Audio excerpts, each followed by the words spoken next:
যুবক রুটি বিক্রেতা, সে রুটি বিক্রি করে, চুলার মধ্যে রুটি সেকে, সে যে সালাম দিল আসসালামু আলাইকুম, যুবক বলে ওয়ালাইকুম আসসালাম।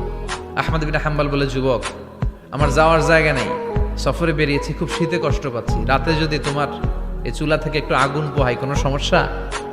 যুবক বলে, না না সমস্যা না, আহলান ওয়া সাহলান, খুব সামনে আসেন আসেন, আপনি আগুন পোহাইলে আমার সমস্যা কি? সুবহানাল্লাহ পড়েন।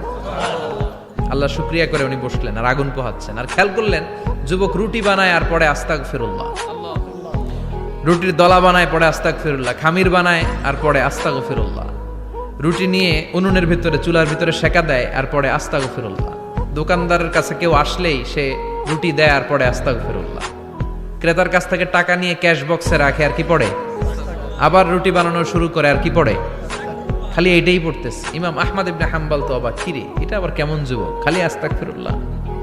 উনি প্রশ্ন করলেন, যুবক ঘটনা কি? আসার পর থেকেই তোমার দেখতেছি তুমি রুটি বানাও, রুটি বিক্রি করো আর পড়ো আস্তাগফিরুল্লাহ, মালাকা ইয়া শাবাব। যুবক বলে, আস্তাগফিরুল্লাহ আমার সবচেয়ে বেশি পছন্দের আমল, আমি সব সময় আঠার মতো ইস্তেগফারের সাথে লেগে